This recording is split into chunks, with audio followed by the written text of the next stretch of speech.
The advertisement read, "Prestige Mobile Home Living."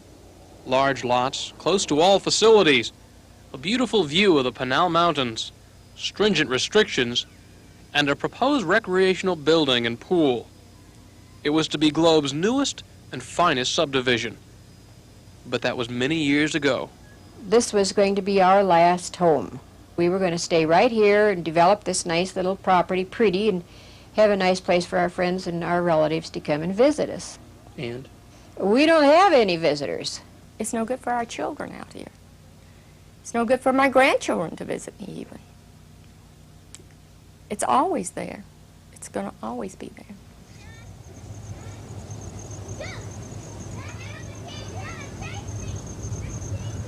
There's a plain, clear, demonstrated relationship between exposure to asbestos fibers in the air and the occurrence over a period of time of an increased incidence of lung cancer and certain other types of cancers.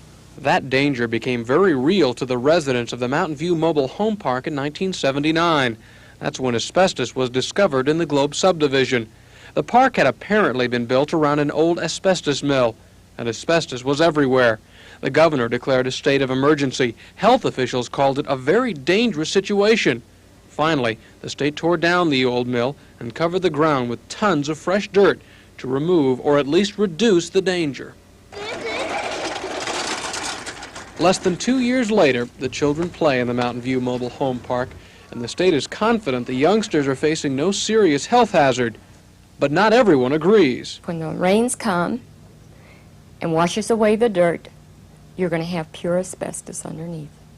You can go out in the back of my house out here and find that all that dirt's all washed down out back here. I knew it was still there. I don't know what you could cover it up with except for cement, and I don't want my yard cemented. In terms of the safety and the potential health hazard to the people who live in that community, I do not believe that the situation has changed in the last 2 years. At the present time, with the ground cover that is provided, it really is not a health risk, and we are getting 0 levels on our air sampling devices.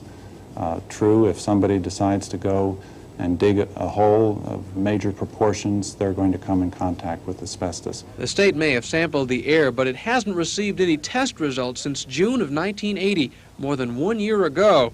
And secondly, you don't have to dig too deep to come up with asbestos. In fact, you don't have to dig at all. Jimmy, is this a place that you play in often? Do you like to play here? Can you give me some of that?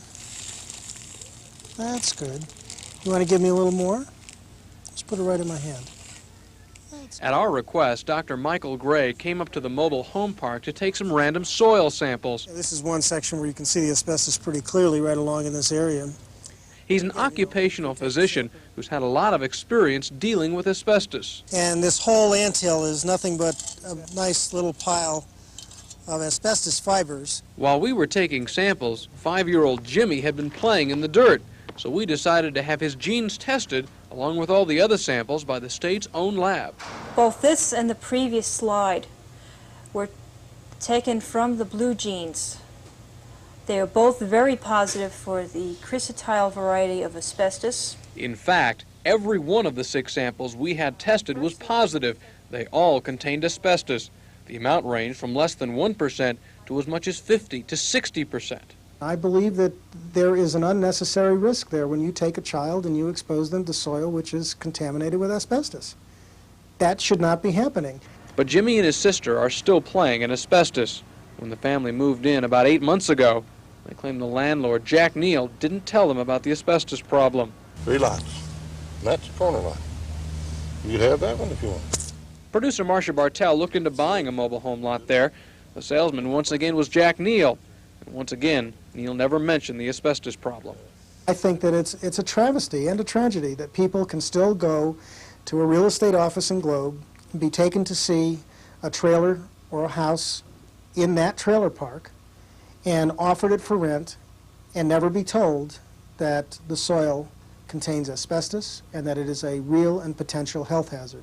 Somebody, the state or somebody, should be responsible. There's somebody up there that should be responsible to get us out. But in pure fact, we have nowhere near the resources that we can provide this protective bubble around everyone's particular activities. Whenever you buy a place like this and you get your money tied up into it, what do you expect a man to do? Just throw it down the drain and walk away? There ain't nobody gonna buy this thing. I would like to have them offer to cash us out. It's been mentioned before. Get us out of here, give us enough money for what we've put into our places so that we could buy another place somewhere else and get the hell out of here. In the meantime, the children have no place else to play.